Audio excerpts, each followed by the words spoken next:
Welcome to the School of Serenity. Today we're going to be talking about healing the feminine wound and mental health with women's empowerment. Thank you for joining us. We are being broadcast on 4MTV, and 4MTV is a TV initiative that focuses on mental health.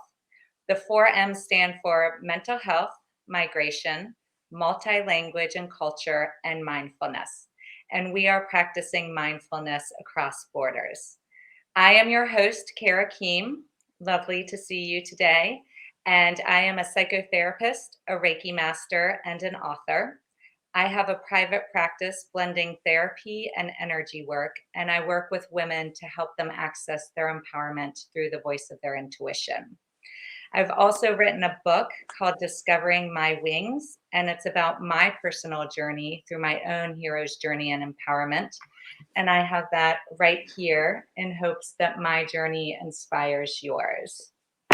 And today we have a very special guest. I cannot think of somebody better to be on the show when talking about mindfulness beyond borders. We're going to welcome Sadaf Lotfalian.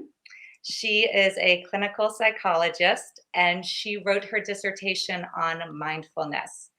And not only that, but she has been living across borders for her whole life. She is originally from Iran. She spent some of her childhood in Sweden. She then moved to Canada for college, completed her Ph.D. in the United States, and is now living in Portugal. So when I think about an expert in mindfulness and mindfulness beyond borders, you are such a guest to have on this show. Thank you for being here. And you as well work with women and helping them access their intuition and finding their power. So can you share with us a little bit about your journey to mindfulness and working to help empower women? Yes, thank you for having me. This is wild sitting here with you. I feel excited. It's a bit surreal. I'm sort of grounding into the space and I'm so Yes. grateful. Um, Mindfulness. Um, I had your questions beforehand and I felt like, do I want to prepare for this or do I want to just sort of go for it? And Mhm. I think I'll do a mix of both. So the thing that came to me when I read your question was high school when I was dealing with a lot. I think I was just suffering really with a lot of mental health stuff and immigration and losses and, family dynamics and all of that. And I really couldn't really come to see a way out in a way. And I came across this Buddhist temple in Stockholm, Sweden, and I grabbed a book and I started reading the principles. And I met someone, a mentor of mine there, and he gave me a formula that I think sort of changed my path. And the formula was pain times resistance equals suffering. And he was normalizing for me that as human beings, we're all going to experience pain. It's inherent that at some point that's going to happen. And we're made for this. We can tolerate pain. We're made to cope with pain. We've done it for so many centuries, and that I can too. But Yes. really, when suffering happens when we're so resistant to not wanting to feel grief, not wanting to feel something that's actually a really natural part of the human experience, which is just feel the pain, feel sadness, feel anger, feel Yes. your sacred rage, all of that. And don't resist it, because I didn't want to see it. I was like this. Yes. And so it was the formula hit home in a way. But I think high school and college and even part of grad school, mindfulness was a bit intellectual for me. It was very theoretical, intellectual. I understood the formula. I was like, oh, okay, I get it. But Yes. if I go towards something like this, I'm not really leaning into it. Like I get that, but I couldn't really feel it. I wasn't in a place of feeling it. And I think with practice and just specializing in mindfulness and my PhD, all of that, now I feel like I have a visceral, it's somewhere, it's like a visceral reference where I know what the sensation of mindfulness now is with my body, if I remember. I don't always remember, but when I remember, I can feel it in my body, and I can always go to that sensation, and I can remember that I'm capable. I'm Yes. capable of tolerating pain, and my resistance. I can sort of let go. I can let go. Yes. And so that's sort of my own personal journey, and I saw the value with it a lot. And with women, I think growing up in Iran, and later I understood this was actually everywhere in the world, but particularly in Iran, my exposure was that so many, I mean, the oppression, and the suppression and the oppression and the misogyny and the toxic masculinity and the violence and all of that, the unfairness of it all, just was a lot of exposure to how much women were deprived of their feminine essence, and they really couldn't, they literally didn't have access to possibilities. So there was a lot of pain. There was a lot of pain there. And so women, working with women has a particular, it's really feels important to me. And a lot of my clients in my private practice are women. And I just sort of have always been on the women's rights as an activist, and, working for women's rights. And you just creating containers for women so that they can speak and they can explore and they can feel safe in really going there, because so often in the outside world it really isn't that safe. Yes. Yes. Absolutely. Yes. Yeah, that's beautiful. Thank you. And what's been so special and profound for me, I'm going to share with the audience that Sadaf is one of my dearest friends and is actually godmother to my daughter, and was there with her birth. And I met you before you even embarked on this journey of getting your PhD. I mean, you were really deciding the direction you were going in. And it feels very profound for me that we both ended up with private practices, different degrees and different ways of working, but focusing on women and having a passion about helping women tap into their sacred feminine. And so that's been just such a powerful and beautiful journey to see our career paths in different fields sort of align. And so we were talking earlier about the sacred feminine and what that means and how the audience can understand that. And I did some work with some shamans in Santa Fe, and how it was explained to me is that we all have within us the divine feminine and the divine masculine, and we are a blend of both. And so culturally, a lot of these parts of ourselves have been repressed. And what I love hearing is that, you experience that in different places and in the US as well as where you grew up. So it really does seem to be this global wound that's much deeper than just the individual wounding that we feel as individuals. And so how it was explained is the feminine is the void of all possibility. The feminine is pure potential. And then the masculine really brings the feminine to form. It's what gives the feminine life. And so if we're too much in the feminine, there's no action. But if we're too much in the masculine, we burn out. And I just don't think that we've been taught that we have these parts of ourselves and that we do have this divinity within us, the divine masculine, even as women, and the divine feminine. And so it's kind of like we've been repressing our masculine, and culturally our feminine has been repressed for so long. And so I'm just curious about bringing mindfulness to these individual wounds, but also these larger global wounds that seem to be happening around the world. Yeah. Yeah, I really love, yeah, I really love I'm grateful that you've exposed me to that description of the feminine and the masculine, because I feel like I think we're in this culture right now where we're talking about it a lot, and sometimes it can get a bit noisy. Sometimes it's like, I don't even know what we're talking about anymore. What energies are we talking about?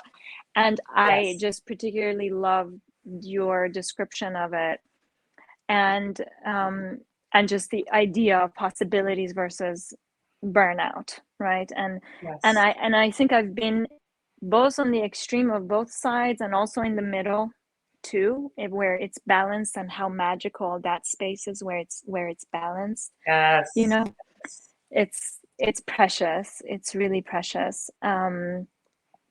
But related to the feminine wounding, right, of like the oppression of the feminine, in that sense, is that what I've noticed is that so much of our inner voice is actually the outer voice. When I see clients, I consistently hear that their inner voice has for too long been the outer voice that they have taken on, and they've internalized. They've absorbed it and they've internalized it. Mm. And then they get lost, and then you don't know what your essence is anymore. What is the world of possibilities if your entire compass, that's your inner compass, is actually made up of the outer standards, voices, messages, Yes. rules, norms. So of course, in that space, it's very confusing, and you feel indecisive, you feel lost, you feel isolated, you don't know who you are, you don't know what you want, you don't know what your powers are. and Yes. and it's an anxious space to be. It's ungrounded. Feminine is very grounded because it knows the inner voice is clear. So if you've absorbed the outer voice, which sadly is so dominated by patriarchy globally, Yes. then the standards and the norms you're holding for yourself, are going to be dictated by those norms, Yes. by those patriarchal norms. And so, of course, then we can't hear what our essence is. So part Mm. of therapy, is sort of getting getting first being aware of the junk. How much of the outer noise is junk, essentially. How much of it is not serving you. It's based on principles that are really not serving anyone. I don't think anyone, man, woman, child, the elderly, it doesn't matter. And how do we declutter, essentially? How do we declutter so that the inner voice becomes a bit more clear, a bit more present, and then we can just listen and very gradually put the pieces together to understand what is our essence, and who are we. And so then what are the possibilities of what I want to create Yes. in this world, and before I die, as my legacy, as my you know so I think I'm forgetting even the question, but sort of like doing the work in this collective mess Yes. of Yes. like the patriarchy, being the massive outer voice and all the noise. And how do you then tune into your inner essence? And part of Yes. that is we need containers. We need safe containers to declutter and tell each other and reflect to each other that outer voice is not yours. That standard is not yours. That norm is not serving us. That narrative is limiting. Yes. That belief is critical.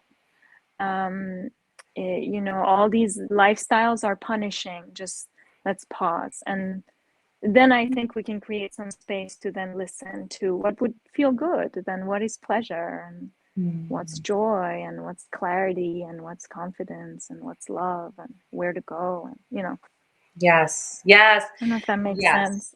Absolutely. And And I think that we forget joy and pleasure. I think that they're forgotten arts that we leave to children, and so yeah, when you and I were talking about doing the show, we kept saying, let's just make it fun, let's just make right, right. fun. It's all made up. Let's create it as we go. And It's we all made forget up. to have fun with life. Mm-hmm. And especially when Yeah. there are these deep wounds that we're really struggling. It's almost like our our inner child is so scared and so turned off that it's forgetting to just allow this adult to have fun and sink back into joy and pleasure again.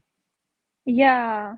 And I wonder, for you as a mother, right? And of course, your daughter happens to be my godmother, my goddaughter, so I'm protective and like all these things.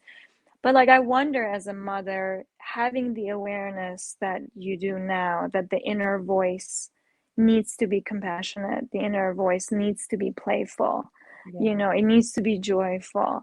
And how do we just sort of reflect that and facilitate that? Like, I wonder, as a mother, what is that like for you in sort of daily interactions with Fair and Well, I'll say I feel like every day she's my teacher because she is always saying, "Mama, you're too serious. Just lighten up." Like, and she's right. It's She's true. right. It's true. I'm like, I've got to see this client and get this done and get. I don't. Who has time to have fun, And so she's this constant reminder of having Yeah. fun. But I think that's why you and I and our friends take the trips that we do and go to yoga festivals and wherever it is that we go. We went to Tahoe together a few summers ago. It's to remind ourselves to have fun in this healing Yeah. process. Yes, Yeah. we all have these wounds, and there are these global wounds and individual wounds, and just to create space for enjoying ourselves in the process, Yeah. creating I, mi- opportunities I for. miss I miss those. I miss I, those. It feels like a lifetime ago. it does. It does. Yes, life happens. Yeah. So I wonder, how can we just create fun for ourselves in small ways in everyday life? I mean, do you have any thoughts on that or ideas? Yeah, they're not miraculous, I don't think. Sometimes I feel like clients are like, "Oh, so then can you show me the miraculous way of getting there?" And I don't know if I have anything like that, but I think rituals and Yes. ceremonies that are daily and realistic as a practice, so it becomes a muscle. Those are important to me. So a morning ritual that's joyful. I don't know if that looks like just breathing, or if it means spending a long time with your cup of tea. Or for me, it's I have these I'm obsessed with this organization called the School of Life that's Yes, based yes. in Tell us London. about it because I know you just They don't, just as a disclaimer, like, I don't get paid or anything for any of this, but right. I love their stuff. I've been exploring their stuff, but they've got these decks of cards with different prompts, and I have those, and I go through the prompts, at least like 15 to 20 prompts every morning, and I love just either writing gibberish, from anything from gibberish to profound things in my notepad.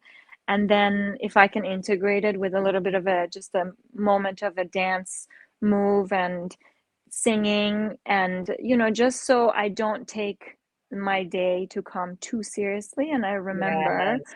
that I can just do things like the things I love, like create art, write something, do a little bit of a dance move, sing the way I want to.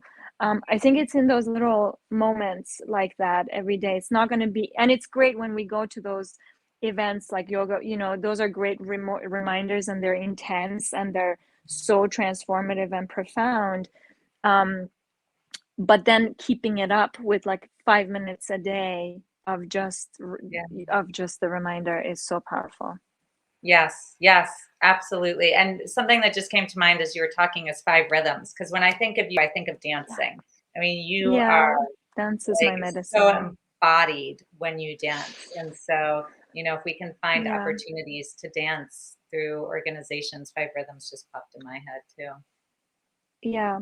My partner, just including him in this discussion a little bit, but he labels it as going downstairs, Mm. and versus like really being, oh, I've got the client, I've got, plant the executive functioning is so on, and then if you mix it with your emotions, like the headspace is so on, and he calls that the upstairs. And so sometimes there's a reminder of like, can we like take the stairs down to the heart space? You know, can we go downstairs Yes. for a moment? Yes. Just like tune in and just go down here a little bit. And I think with dance, I don't have time to think. Like I'm not Yes. thinking, I'm not planning my next move. I'm just downstairs. And I think for anyone that can look like whatever gets you to move the energy a bit down so you're not planning anything Yes. is helpful. It's just present moment awareness. Yes. Yes. Yeah, Absolutely. I love that. yeah, Yes. yeah. Yeah. And I also want to take a moment to talk about plant medicine with you because you've really taken this journey into facilitating and assisting with plant medicine, and you've worked through Johns Hopkins, and I think you did some work Yeah. at UCLA as well. And I know that you and I have had some opportunities to do some plant medicine journeys together. And what comes up for me Mhm. over and over again when I do these ceremonies is body image. And that seems to be a Mm. really intense wound for women Mm. individually, but also it's reinforced when you were saying the outer voice, it's so reinforced collectively. Yeah, And you've yeah. lived in so many countries, and I imagine that you're seeing it across cultures. Is that true? That Definitely. I yeah, feel like it's such a global thing now. And I definitely see it everywhere. I think it takes different forms where you go, depending on where you go. In some parts of the world, you have to be, I don't know, tall and skinny and whatever. In some parts of the world, you know, you have to have really big, you got to be very curvy. So anything, yeah, if you're not any of that, you're just not gonna fit into that outer narrative, and you're always going to be wondering then what is this, you know, what yes. is this, what does this mean, then this thing that I'm inhabiting. I see it everywhere, really, now more than ever. I think when I was studying psychology in undergrad, it was interesting because it shows you how it's actually getting a bit worse. Ah, Because in undergrad, I remember the research and the data was showing that it hadn't gotten to countries, for example, like India, I remember, where it was actually very valued to eat. It's like a valued thing to be able to eat. And we're not going to get into why. It's not my expertise, but I remember it hadn't really caught on that much. There were mm, still parts of the world that were protected, and mhm. that's changed massively, where it feels like it's just there's no protection anymore, Yes, yes. across cultures and across continents and so on. With plant medicine, um, I think that would be lovely to actually start. I wonder if Hopkins could start, maybe they even have some with plant medicine and exploring it with disordered eating or body image issues. Um, like you and I have maybe had moments. It's like when you understand. I think two things happen, and this is my experience. But with plant medicine, one is that everything that's trivial becomes pretty kind of not important. It's sort of like Mhm. you're so tuned into the most profound and important lessons in life Yes. that the rest kind of is noisy and distracting. And if you get stuck in that distraction and the noise, that's what becomes a bad trip, you know.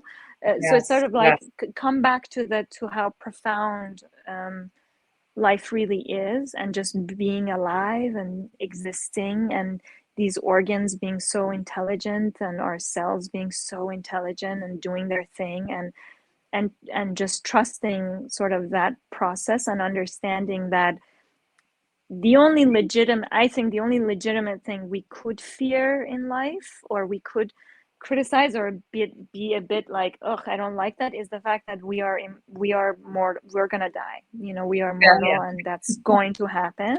Right. So it's sort of like that's hard, but beyond that, it all feels very critical and made up. Speaking Yeah. of, it's all made All up. made It's like up. Yeah.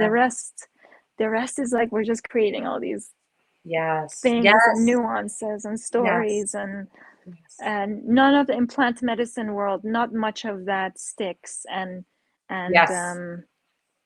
the narrative starts sort of losing significance and texture, and Yes, yes, absolutely. I have a whole chapter in my book about going down to Peru and doing plant medicine with shamans and really embarking on this journey to even having a moment of loving my body. And at that time in my life, yeah, one moment of love felt huge, huge. huge. And so I had never accessed that space before. I had never stepped into Yeah, a space where I could say, wow, I love my body. And I did in that moment with plant medicine. And I've done it with yeah, you where I've accessed it more. And now I can honestly say that I wake up more days than not and say, wow, I love my body. Now, maybe it's beautiful. 50-50, but I mean, when I started this journey, and especially with body image and plant medicine, it was 0% Yeah, of the time. I mean, I was in deep self-loathing of the way I looked yeah, and the way I was in the world. And that really is this deep wound personally, but also collectively. I mean, that was very much messages given to me yeah. collectively. And so I've just noticed how plant medicine has been very profound for my healing with body image. And I know you're involved in plant medicine, and it really reframes the way we view ourselves and what's important in life. Yeah. And something, and imagery is coming to my mind because I think the reference I have that's so strong for me is I had a moment where I was looking at my legs, like I was bending down in a yoga pose one time, and I was looking at my legs, which I think were a source of criticism for me growing up. There were a lot of there was a lot of commentary on like legs being a certain way, which is, you know. And I remember looking down in this posture and tuning into the intelligence of my body and understanding that it was so sophisticated how I was in this pose, how I was even, and it was like probably a downward dog. I mean, it wasn't like I'm Yeah, not yeah, a yeah, yogi, so it was yeah, nothing. But I remember the gratitude of, wow, my body's so sophisticated that I can be in this position and stare at my legs, and I just loved my legs, and it helped with the present experience of sensation Mm, versus the intellectual experience of an image, of a yes, body image. yeah, If you tune into the sensations of, like, I have clients that are particular about their specific body parts with body image issues, right? Like if I do this and my arms go like that, I can't, and I start binging or something, and but even just raising the arm, instead of like fixating on how does this look when I do this, but just experiencing the sensation of like, wow, I'm like raising my arm yeah, and slowing down, and I can do this, and I can,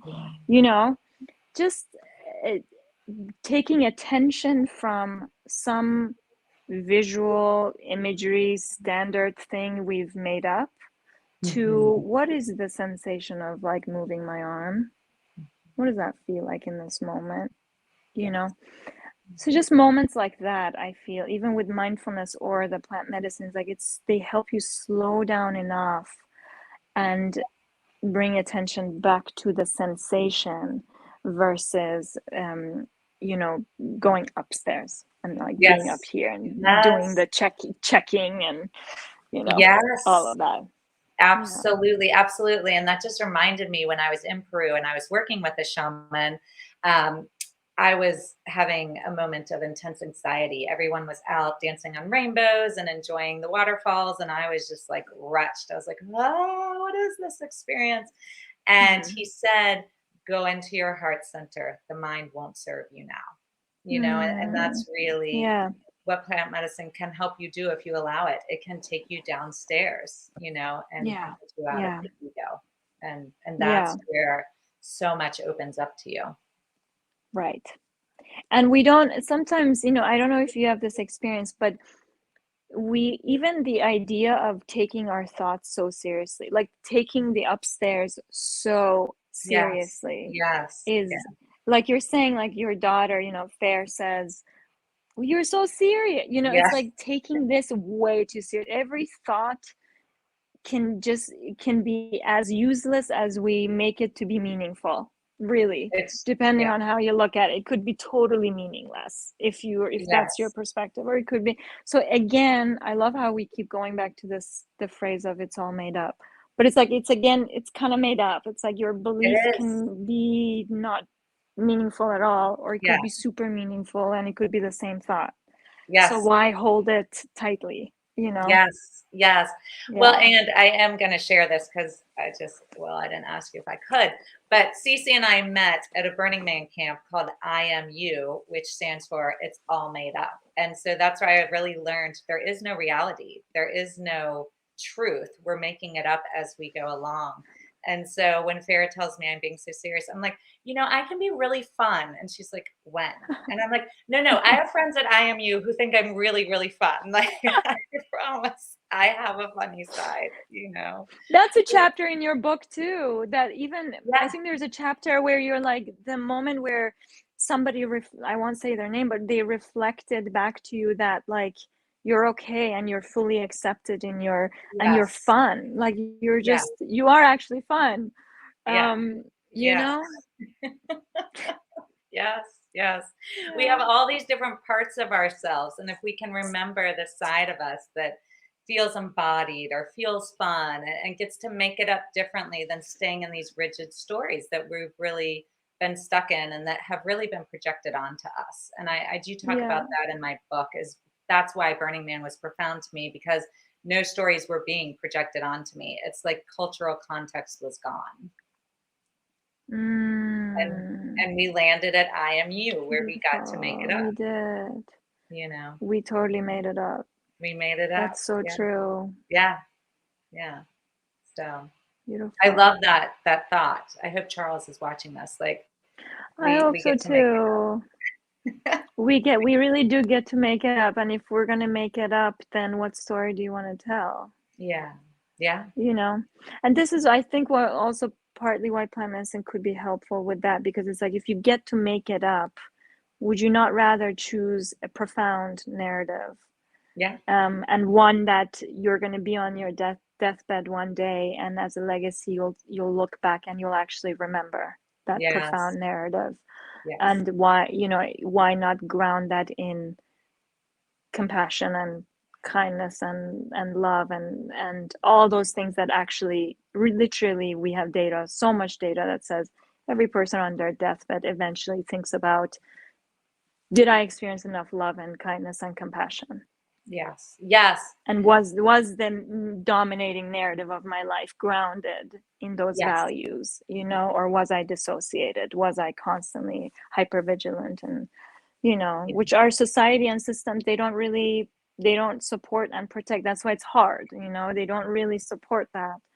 So it's tricky, but I hope that there's power in communities like the ones we have to just keep creating containers where there's a reminder that, like, no, hey, like, you're gonna, one day it's gonna happen, and you want kindness, and you want Yes. compassion, and you want a good story.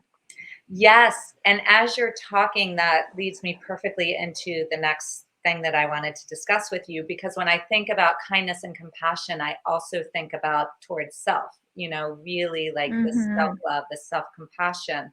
And so I wanted to talk to you about the importance of boundaries, because boundaries really Mm. are an act of self love.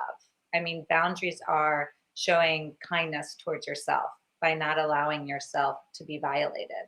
And so I wanted to talk about conscious communication and boundary setting and repairing relationships, because I think Yeah. if we're looking at compassion and love, boundaries are a big part of that for self-love. Yeah. Yeah. um I wonder if for me, because I think because of my cultural context too, Mhm. I'm generalizing a little bit, but we I wasn't really raised with assertive communication. And I don't think globally many of us are. I don't think we're like globally taught, hey, own your yes, own your no. How do you communicate the nuance then? How do you respectfully say what it is that you need and what you want without disrespecting somebody else's boundaries and values. Like, how do you manage that? If I wanted some, a lot of us have to manipulate a little bit, and that's because we don't know how to. If we want and need something, or if we have a boundary, it's like we go all these ways to just be like, I need this, or this is where I want to stop. And we can't just say, this is where I want to stop. This is where. And so I wasn't raised with that. And that wasn't the culture. And I honestly don't see it anywhere. And I think it almost entirely every single client I have, or every single person in my circles and communities, really wants this and is in the thick of the learning of it. Yes. How does it work to go to a friend that with a difficult dynamic and share how you feel, in what ways your boundaries were broken, how do you kind of create safe containers, essentially, so that it's safe to go, because a lot of times it just doesn't feel safe to go to someone and say, this is how I feel, this is what I need. And you don't need to meet it, but I need to voice it, because this is my inner power to be able to just say, I need this, I want this, and here's my boundary.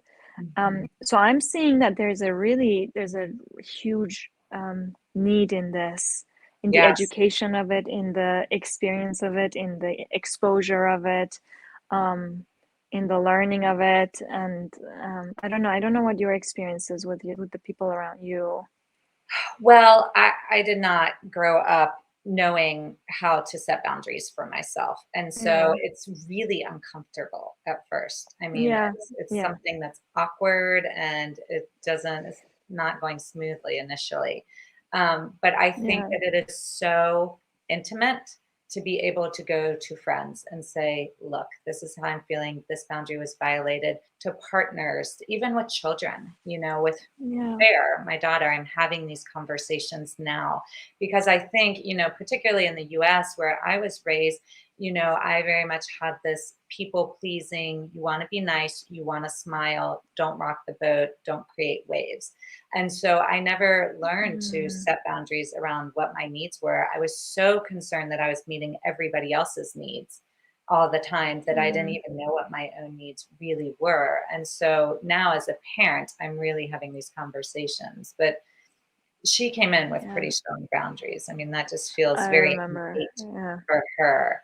And so, culturally, I don't think women really know how to have these conversations and empower themselves with boundaries. And so that's a lot of the work I do as a psychotherapist, is working with women to help them find their empowered voice to set these boundaries and claim their needs. I feel like our throat chakras, our voice, we're so, at a very young age. So I do think that I'm wondering, you've lived so many places. Do you see that across cultures? I see it. Oh my God, yes. Like everywhere. And it's so funny because I also think it's even a struggle. There's this like new agey kind of groups and circles going on. There's a more enlightened communities going on. There are people who are masters of, for example, very complicated relationship dynamics, who are super grounded in conscious communication. And yet it's so pervasive how much we struggle with knowing how to set boundaries. I really haven't. It's not like a group or a practice is protected from that. It's not. I think we're all a bit like this. Yes. And we don't. It's really scary to go to someone and just feel like I'm safe to say how I feel in this moment, and I'm not going to be attacked, blamed, shamed. All of that. And I agree that especially with my female clients, it breaks my heart, but it's also like even the baseline foundation of what are boundaries. Like we're there, we're there right now. And I think by the time Fair I think the consent culture is getting heat and attention. I hope Yes. that we can navigate it with care and grace. And I think by the time she's our age, hopefully it's easier. But I'm like you. It takes a lot of energy for me Yes. to a bit mechanically be like, this is what it's not Yes. easy. It's not easy Yes. at all. Yeah, It's I not. know. And it takes a lot of practice, I'm noticing. And when I begin to do it initially, it's so uncomfortable. I mean, the anxiety and stress it causes. I'm like, oh gosh, I have to set a boundary. I don't know how to do this. And then I notice the Yeah. more I do it, the more comfortable it becomes. And what's Yeah. really striking me is how these wounds that women have been living with are really just pervasive across the globe. Like everything we've Hmm. talked about, like body image and the power of our voice and conscious communication. I mean, we're seeing it in all cultures. And so while we do have Yeah. these individual wounds, I just feel like this discussion over and over comes back to this big global concern. And so it really comes Yeah. down to helping women find their power Yeah. across the globe. And based on that, because of that, because sometimes I get overwhelmed when I think in that way. I'm like, oh my God, this is a lot, and I understand how that. much can we do? Like, is Yes. is this is this fast enough? Like, Yeah. I see it in my lifetime? Who's getting who's Yes. getting harmed in this moment, and we're not saving all these things. Yeah. I And get I it. think this is why, like, the current movement towards normalizing mental health and Yes. towards normalizing therapy and towards normalizing becoming our own therapists. I feel like I see so much of the people around me, or even not even around me, like exposure through Instagram or something, stepping into wanting to do the work, like Yes. stepping into understanding, wait, what are boundaries? There's a lot of discussions about that. What is that for me? So there's a lot of um, inspiration, I think, going on for people to learn to therapize themselves or to learn more about themselves. And that gives me a lot of hope, because I've never seen the movement through, in self-awareness and self-introspection and therapy in the way that I'm seeing it now. It's like so energized, and Yes. it's Yes. so normalized in a way, and it's getting more destigmatized, and we still have so much work to do. But what I wanted to say is that it's so cross-cultural, and that means that you will have your own pocket, right, of women to bring awareness to be the channel of sort of conveying that messaging, to bring them and invite them into safe containers to share more. And I have my little pocket, and if we can get more women to step into creating these little pockets and Yes. little containers, and little movements, I mean, can you imagine? So local, I just keep thinking local and global, but empowering more women to sort of step into those containers and taking ownership in creating it and learning and reaching out and educating and normalizing, really normalizing for each other that we need this. And it's happening. It is happening. It's happening. Just the station, School of Serenity for I MTV, know. like what an initiative Yeah. to normalize mental health, and such a blessing to be involved with. And I meant to say this Yeah. also in your introduction, I forgot, but you work with individuals who speak Farsi, Swedish, and English. So, I mean, your Mm-hmm. pocket's pretty broad right there. I mean, you've got a large Yeah. span, large scope. And so talk about mindfulness across borders. I mean, you have it even within your own private practice. Um, Yeah.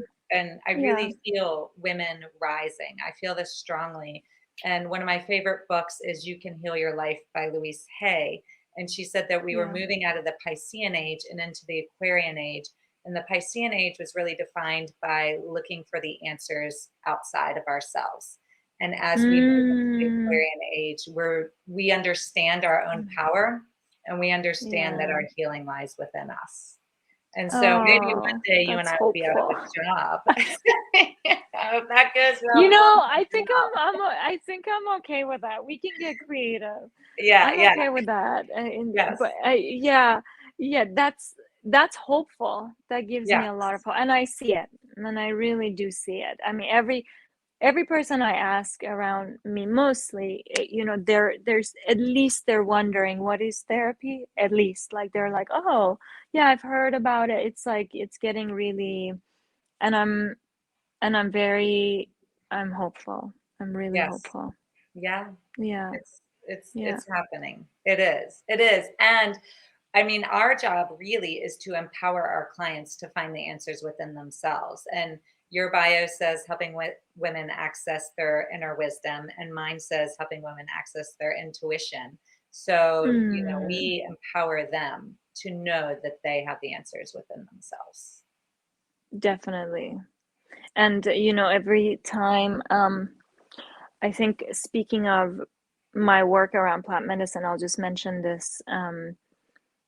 You know, before I was more into sort of facilitating maybe plant medicine ceremonies and things like that, and bringing awareness to plant medicine in general. And I'm still in that, but one thing I've realized doing this work is, again, because these cycles of patriarchy and toxic masculinity, all of this continue, there is a lot of toxicity and abuse and harm going on in those circles as well, and from the Yeah. facilitators position, sadly, you know, and there's a lot of abuse of power, and the thing I'm seeing is, uh, whether you're a shaman or a clinical psychologist or a psychiatrist or a facilitator of any kind of these ceremonies, um, there might be a tendency to want to project your own beliefs onto somebody else. No, I Mhm. know the truth.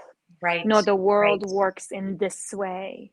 right. And that you know, that's emotional, that's an emotional manipulation, and that's a bit abusive, you know, when you try to Yeah. sort of project what you know as the truth, what may be working for you, onto somebody else, and continuously normalizing that that is not a therapeutic channel, Yes, you know. yes, And the therapeutic channel is, you are in the seat of power. You yes, will always yes, know yes, better what's yes, best for you. I yes, can create safety for you to explore what that voice is, but it's not going to be mine projected onto you, you yes, know.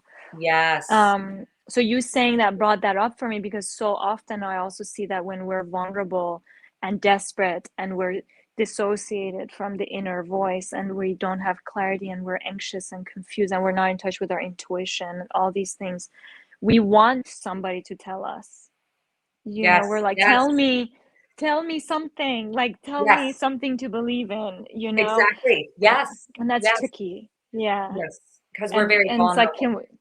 we're so vulnerable and we'll believe it, you know, because it's, if something is meaningful enough, we'll believe it. And so just pausing sometimes to say, um what is mine and what feels good in this body in this moment, with kindness and compassion, and from a foundation of love, like what is that voice for me in Yeah, this moment. And yeah, nobody can tell you what that looks like. That's the power of regaining the yes, intuition and like the feminine back, right? We get the yes. feminine back, hopefully. Absolutely, absolutely. Yeah, And our bodies are so, so wise when we go back to body image. If we can look at our bodies as wisdom keepers, yeah, Bessel van der Kolk wrote The Body Keeps the Score. I mean, our bodies yeah, store everything, but they're also delivering messages all the time.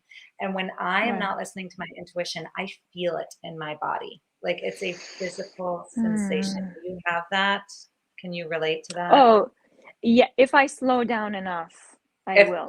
if we slow If down, I'm not, yeah, yeah, yes, it's in our body. And so our bodies are just, when I stopped looking at my body as just this physical thing that needed to appear in this way, and I looked at it as a messenger who has really important mm, information to share with me, it's a whole new relationship with my body. My body is now my yeah, wisdom keeper, versus right, something that needs to be physically molded. And so yeah, I think that's a big part of stepping back into our power, is getting the wisdom from our bodies back. Yeah, and this reminds me of, I don't know, I hope this is okay that I'm sharing, but I don't think I've ever experienced something more, in terms of the body power, more profound than witnessing you give birth in the woods, in the middle of the woods, basically, Yeah, on yeah, no medication, no tools, no gadgets, nothing really. I think the midwife was even late, like really late. We were so all like, sweet. what's going on? Yeah. So um and I think, what can you tell me a little bit about what it was like in those moments, whether the practice of needing to constantly tune in? Because for me it was like, because the pain, I can't imagine, but the pain is so profound that you have to listen to something deeper than that, right? Yeah. Like the trusting the power that you hold in your body, trusting that you've got this, Yeah. so Yes. what is that like? What was Well, the thing I remember so clearly is you holding my hands and breathing with me and just knowing, Yeah. okay, I have support here. I have support.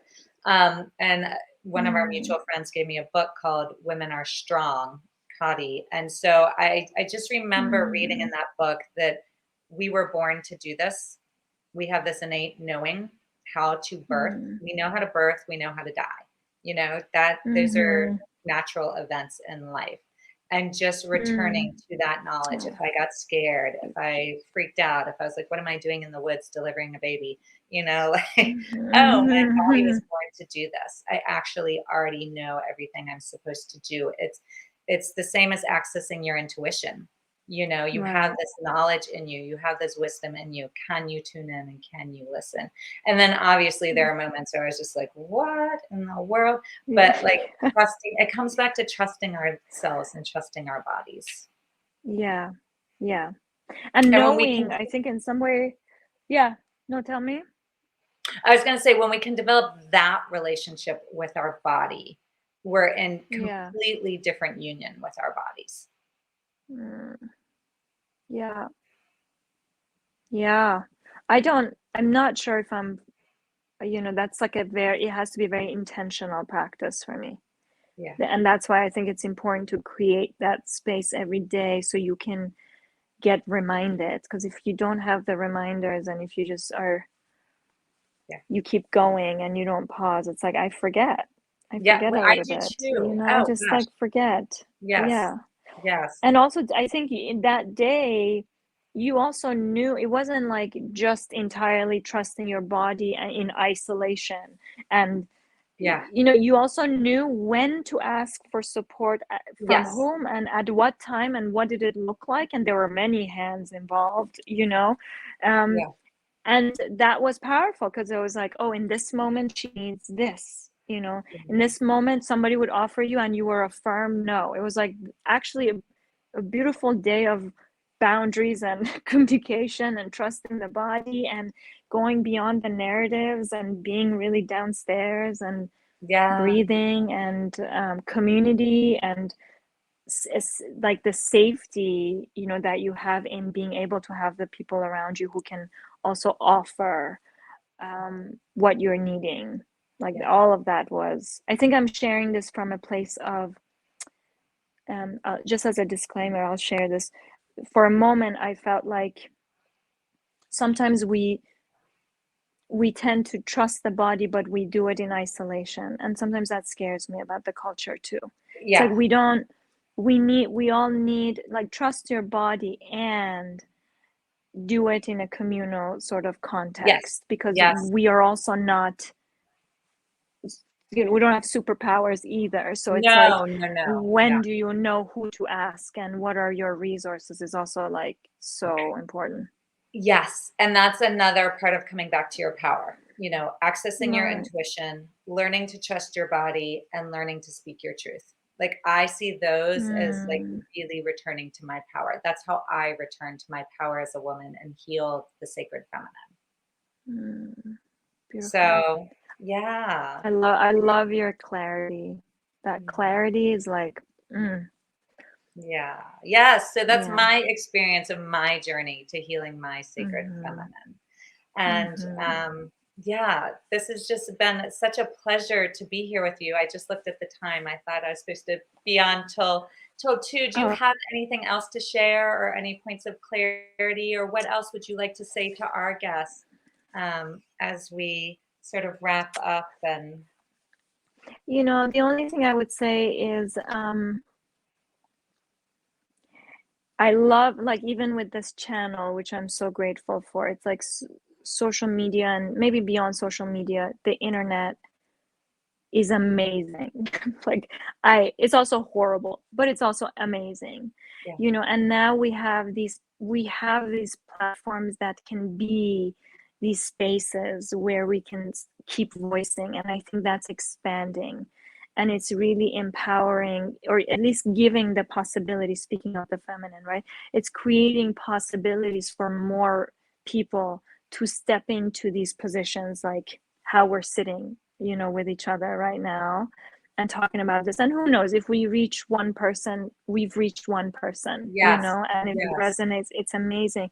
So just encouraging this culture of, let's keep creating these containers, Yes. online, virtually, in community, in Yes. person, in retreats, but like it really encouraging the value of co-creating these spaces with these messages. And I'm so grateful for both Ari and the channel, and the fact that you invited me, and Oh I my love you, and I feel like our life just keeps unfolding in these, expanding, just expanding like the feminine. expanding. We're The expanding feminine is just like the feminine. expanding. Yeah, Yes, yeah. yes, So yes. I'm Well, so it's grateful for you. me too. Me too. What a gift and what a blessing to have these conversations and to share this space. Mm. And I encourage all of the viewers, make it up as you go along, just like Sadaf and I are doing. It's Yes, just to it's make all it made all up. up and continue to spread this vibration of healing the feminine. And hopefully you've gotten some tips from us today. And please feel free to leave some comments and check in with us or contact us. I'm sure we'll have some ways to communicate with us after this. And thank you for joining us. And Mhm. thank you so much for being a guest here. What a blessing. Thank you. Thank All you. right. Mwah. Bye-bye. Bye.